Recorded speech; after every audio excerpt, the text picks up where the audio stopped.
ఈ బిజినెస్ ఏదైనా మీ ఊర్లో ప్రమోషన్ చేయాలంటే అది సుమన్ టీవీతోనే సాధ్యం. ఇప్పుడే సంప్రదించండి. కాంగ్రెస్ పార్టీ బలపడ్డం దేశానికి ఏమో గానీ మన రాష్ట్రానికి ఇంకా అవసరం. ఎందుకంటే ప్రత్యేక హోదా రావాలి అంటే మన కాంగ్రెస్ పార్టీ అధికారంలోకి రావాలి. విభజన హామీలు నెరవేరాలి అంటే కాంగ్రెస్ పార్టీ అధికారంలోకి రావాలి. ఈరోజు కనీసం విశాఖ స్టీల్ అయినా మనం కాపాడుకోగలమా లేమా అన్న భయం పుడుతుంది మనకు. అంటే దానికి కారణం బీజేపీ పార్టీ అధికారంలో ఉంది.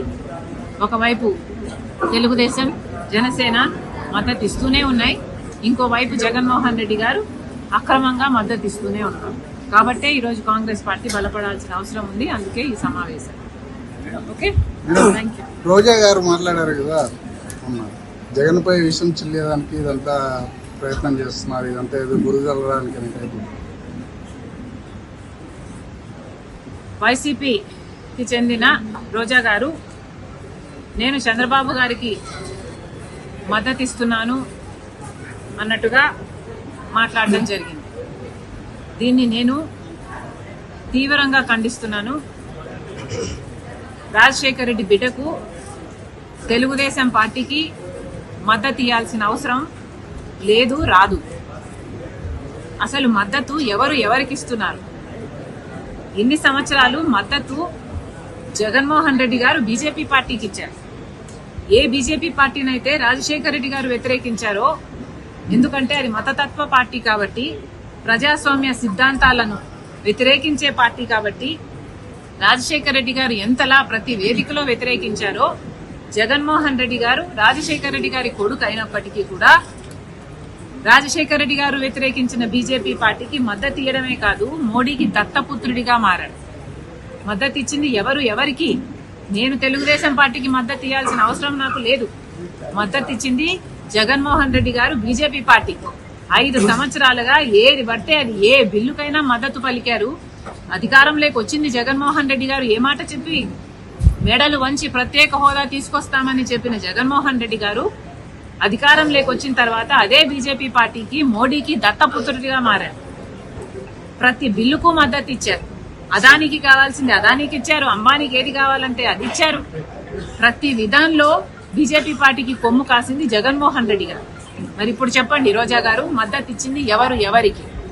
ఇంకో మాట కూడా అన్నారు రోజా గారు, నా మీద విష ప్రచారం చేస్తే బాలకృష్ణ గారి బిల్డింగ్ నుండి నేను దాని కోసం బాధపడ్డాను, నేను దాని మీద పోలీస్ కంప్లైంట్ కూడా ఇచ్చాను అని కూడా మాట్లాడడం జరిగింది రోజా గారు. అవును, నేను బాధపడ్డ మాట నిజమే. మరి నేను ఒక బయట వ్యక్తి నా మీద విష ప్రచారం చేసినందుకు నేను అంత బాధపడితే, మరి మీరు వైసీపీ వారు, నా సొంత వారు, నా కుటుంబం, నా రక్త సంబంధం, మీరు అదే విష ప్రచారం చేస్తే ఇంకా నేను ఎంత బాధపడి ఉంటాను? మీ సైతాన్ సైన్యం చేత నేను రాజశేఖర రెడ్డికే పుట్టలేదన్నారు, విజయం అక్రమ సంతానం అన్నారు, నాకు ఇతరులతో సంబంధాలు అంటకట్టారు, నన్ను కనీసం ఒక మహిళగా చూసారా? కనీసం ఒక తల్లనన్నా గుర్తుపెట్టుకున్నారా? ఎంత దూషించారు? అసలు రక్త సంబంధాల గురించి, అక్క చెల్లెల గురించి మీకేం తెలుసు? మీకు అక్క చెల్లెలు అంటే ఒక ఊత పదం మాత్రమే. రక్త సంబంధం గురించి, అక్క చెల్లెల గురించి మీరు మాట్లాడితే చాలా అసహ్యంగా ఉంది. రక్త సంబంధం గురించి ఏమిటో నన్ను అడగండి, నేను చెప్తా. రక్త సంబంధం అంటే అన్న కష్టాలలో ఉన్నాడు కాబట్టి మాట అడగంగానే పాదయాత్రకు బయలుదేరడం. నా బిడ్డలను కాదనుకున్నా, నా భర్తను కాదనుకున్నా, ఒక్కటి కూడా ప్రతిఫలం ఆశించకుండా 3000 ఎన్నో కిలోమీటర్లు పాదయాత్ర చేసిన దాన్ని నేను, మండుటి ఎండలో. అది రక్త సంబంధానికి ఇచ్చిన విలువ నేను. రక్త సంబంధం కోసం ఏ కార్యక్రమం చేయమంటే ఆ కార్యక్రమం. సమైక్యాంధ్ర కోసం తిరిగాను, బాయ్ బాయ్ బాబు క్యాంపెయిన్ చేశాను, మీరు ఏది చేయమంటే అది చేశాను. ఆఖరికి జగన్మోహన్ రెడ్డి గారు చేయి చాపి పాపా నీ ప్రాణం నాకు ఇచ్చేయన్నా ఇచ్చేసేదాన్ని నేను. అంతలా ప్రేమించాను నేను జగన్మోహన్ రెడ్డి గారు. అది రక్త సంబంధం.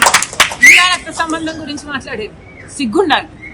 అసలు ఏ రోజైతే మీరు తల్లిని చెల్లిని కాదనుకున్నారో, వేరు చేసుకున్నారో, ఆ రోజే మీరు మనుషుల కింద మీ జాబితాలోకి, మీ మనిషి జాబితాలోకి రావడం మీరు మానేశారు. నిజానికి ఏ రోజైతే విజయమ్మ గారిని మీరు అవమానించారో, ఏ రోజైతే మీరు విజయమ్మ గారిని పార్టీ నుంచి వెళ్ళగొట్టారో, ఆ రోజే మీ పతనానికి నాంది, మీ నాంది పతనానికి నాంది పలికింది ఆ రోజే. మళ్ళీ చెప్తున్నాం, మహిళలను గౌరవించడం నేర్చుకోండి. ఇప్పటికైనా రాజశేఖర్ రెడ్డి బిడ్డ మద్దతిస్తున్నది తెలుగుదేశం పార్టీకి కాదు, నేను మద్దతిస్తున్నది ఆంధ్ర రాష్ట్ర రాజధానికి, నేను మద్దతిస్తున్నది ఆంధ్ర రాష్ట్ర మహిళలకి. ఒక్క క్షమాపణతో పోయేదానికి క్షమించండి అని వాళ్ళు ఒక్క మాట, సాక్షి మేనేజ్మెంట్ భారతిరెడ్డి గారు క్షమించండి, మేము ఉద్దేశపూర్వకంగా ఇది చెయ్యలేదు అని ఒక్క మాటతో పోయేదానికి ఇంతవరకు తెచ్చుకున్నారు.